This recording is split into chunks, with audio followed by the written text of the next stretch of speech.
तो बच्चों आज हम लोग स्टार्ट करने वाले हैं एक new chapter that's called the heredity. Heredity heredity का मतलब होता है, heredity means transmission of traits, transmission of character from parents to offspring. माँ बाप के, पेरेंट्स के, वालिदैन के, पेरेंट्स के कैरेक्टर्स का बच्चों में पास ऑन होना, आने वाली नस्ल के अंदर पास कैरेक्टर्स का ट्रांसफर होना, इसको हेरिडिटी कहते हैं। देखो, हो सकता है आपकी आंखों का कलर, आई का कलर आपके पापा से मैच करता है, या कुछ लोगों का उनकी मदर से मैच करता है। आपकी स्किन का कलर आपके पापा जैसा है, आपका फोरहेड, आपकी चिन, आपकी नोज का जो पैटर्न है वो आपकी मदर जैसा है। आपके कान, इधर देखिए, बहुत सारे लोगों के कानों की ईयरलोब फ्री होती है ऐसी। देयर आर सम पीपल उनकी ईयरलोब अटैच होती है, जुड़ी हुई होती हैं। तो ये सारे कैरेक्टर, कुछ लोग अपनी जबान को फोल्ड कर सकते हैं, रोलिंग टंग होती है, कुछ लोग कर सकते हैं, कुछ लोग नहीं कर सकते।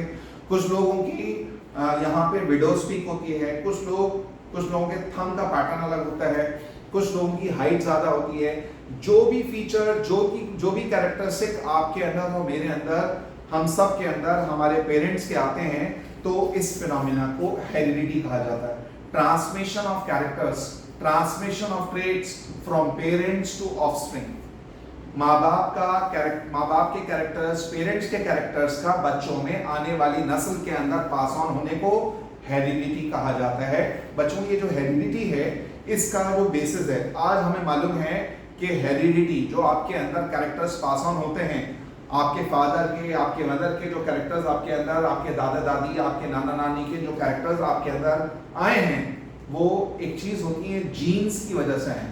लेकिन in the early 18th century और काफी टाइम पहले लोगों को नहीं मालूम था कैरेक्टर्स का ट्रांसफर कैसे होता है। लोगों का कैरेक्टर्स का मतलब लोगों के अंदर, ह्यूमंस के अंदर जो कैरेक्टर्स हैं वो पास ऑन कैसे होते हैं लोग नहीं जानते थे। कुछ लोग कहते थे माँ बाप का जो ब्लड होता है वही रिस्पॉन्सिबल होता है बच्चों के अंदर कैरेक्टर के ट्रांसफर करने के। कई बार आपने सुना भी होगा, कभी कभार घर में जो बड़े लोग होते हैं, बुजुर्ग लोग होते हैं, वो बच्चों को देखकर कहते हैं ये हमारा खून है, ये हमारा खून है। बच्चों को देखकर कहते हैं ये हमारा खून है। कहीं ना कहीं उनका मतलब ये भी होता है कि हमारे बच्चों में हमारा ब्लड है, हमारे बच्चे जो है हमारे जैसा ब्लड कैरी कर रहे हैं, और इसकी वजह से हमारे जैसे कैरेक्टर्स उनके अंदर आते हैं, जबकि रियलिटी नहीं।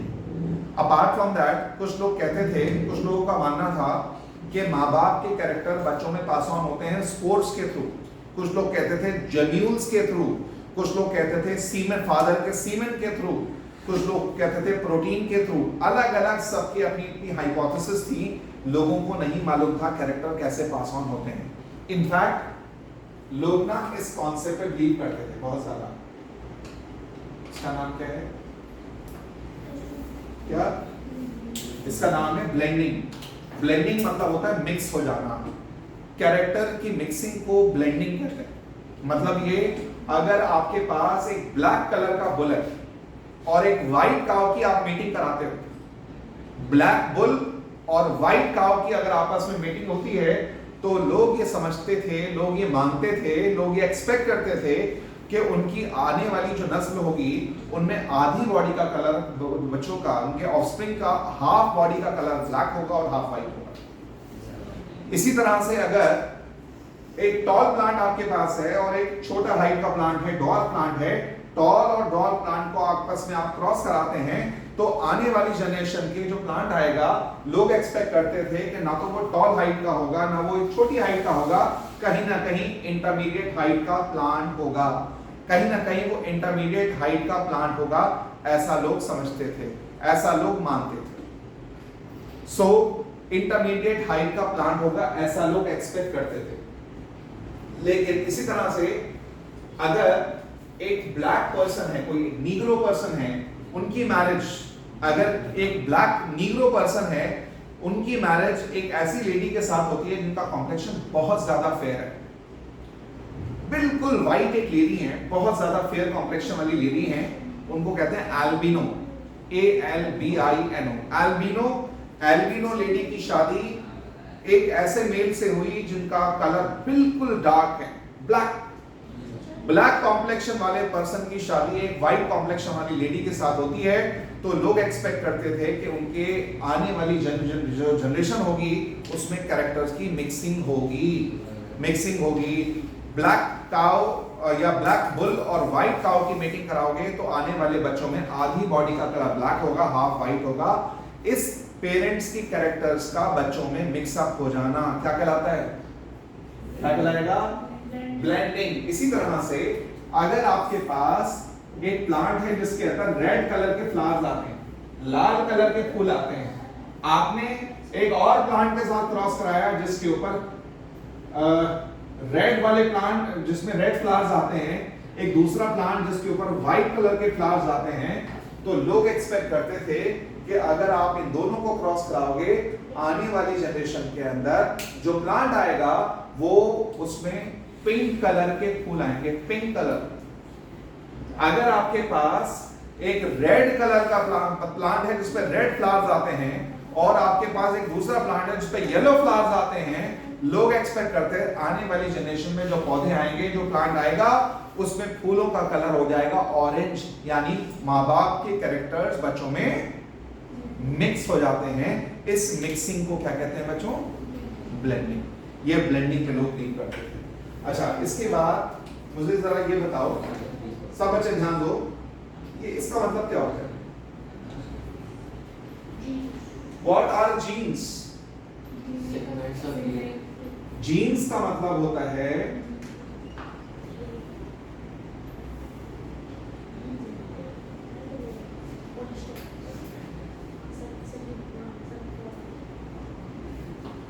ये क्या है? ये डीएनए। डीएनए का एक टुकड़ा, डीएनए का एक फ्रेगमेंट जो पेरेंट्स के क्रोमोसोम पे लगा होगा, पेरेंट्स के क्रोमोसोम पे ये डीएनए का जो फ्रेगमेंट है जो पेरेंट के कैरेक्टर को ऑफस्प्रिंग में पास ऑन करने के लिए रिस्पॉन्सिबल होता है, इसका नाम होता है क्या? Gene. The fragment of DNA which is responsible for transfer of characters from parents to offspring। Transmission of traits यानी डीएनए का वो पार्ट, डीएनए का वो टुकड़ा जो पेरेंट्स से ऑफस्प्रिंग में कैरेक्टर को पास ऑन करने के लिए रिस्पॉन्सिबल होता है, उसको क्या कहते हैं? क्या कहते हैं? जीन। जीन। ओके, अच्छा, जीन्स। उसके बाद एक टर्म है, इसका मतलब बताएं मुझे। What is phenotype? What is phenotype? इधर देखिए, phenotype का मतलब समझ लीजिए।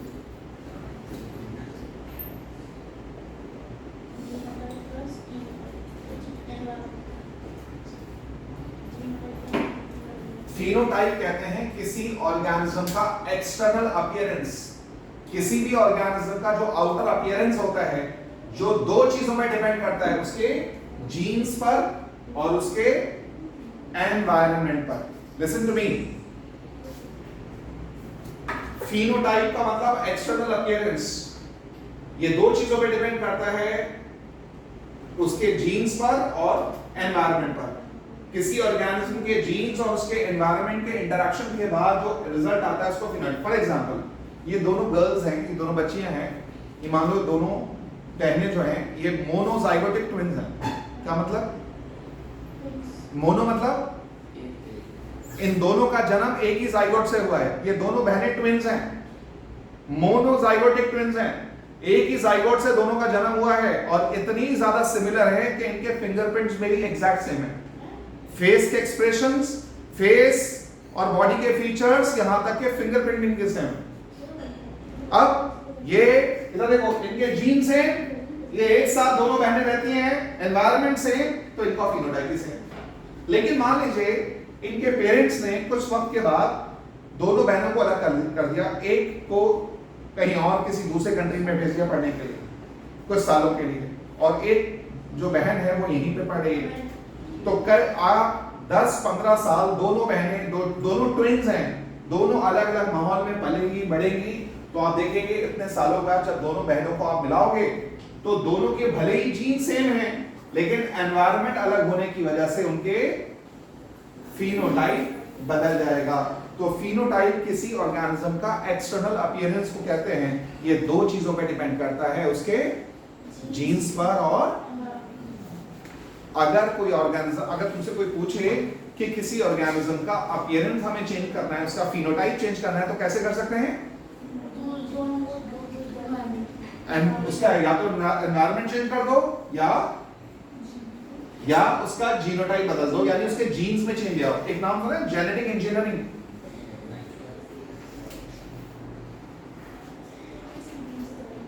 जीएमओ का क्या मतलब होता है? Genetically modified organism. Genetically modified organism यानी जो एग्जिस्टिंग ऑर्गेनिज्म है उसके जीन्स को मैनिपुलेट करके उसके जीन्स में चेंज ले आओ, तो उसको कहते हैं जेनेटिकली मॉडिफाइड ऑर्गेनिज्म।